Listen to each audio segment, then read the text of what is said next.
35 maisons, toutes construites sur pilotis, au-dessus de la mer. Un peu plus de 300 habitants, issus d'une tribu de pêcheurs, les Bajau, qui vit complètement en dehors de toute civilisation. Le village n'a pas de nom, les habitants n'ont pas de nationalité. C'est le cas d'Omar Bin Saharini. Aussi loin qu'il se souvienne, sa famille a toujours vécu là, sur l'eau. Nous ne pourrions pas habiter sur Terre, car nous sommes trop habitués à la mer. C'est impossible. Nous avons le mal de terre quand nous ne sommes plus sur l'eau. Depuis très longtemps, nos ancêtres ont toujours vécu sur la mer. La terre, ce n'est pas pour nous. Chacune de ces cabanes abrite une famille.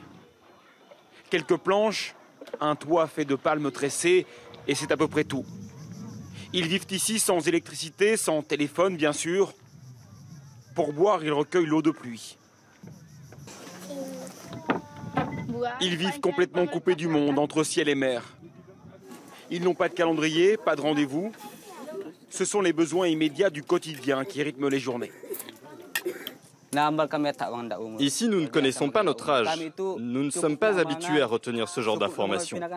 Le but de la vie, c'est de trouver à manger, de bien dormir, donner la vie aussi. Mais nous n'avons pas de nom pour les mois ou les jours, rien de tout ça. Et pour manger, il faut partir à la pêche chaque jour. Ceux qui ont les plus grosses barques vont jeter les filets au large. Les autres, comme le beau-frère d'Omar, partent en famille récolter les fruits de mer. Dès l'enfance, ils vivent en harmonie avec l'eau. Ici, le savoir se passe d'une génération à l'autre oralement. Personne ne sait lire dans le village. Il n'y a pas de chef non plus, pas de hiérarchie. Les femmes comme les hommes accomplissent les tâches du quotidien, d'égal à égal. Elles ont pris l'habitude de s'enduire le visage d'une poudre à base de riz, gage de beauté. Et ce dont elles rêvent pour leurs enfants, c'est d'avoir la même vie qu'elles. La seule chose que nous connaissons, c'est comment récolter les coquillages ou couper du bois. C'est notre école à nous. Nos enfants ne vont pas à l'école sur la terre car ils ne savent pas écrire. La seule écriture que nous connaissons, c'est celle de la mer.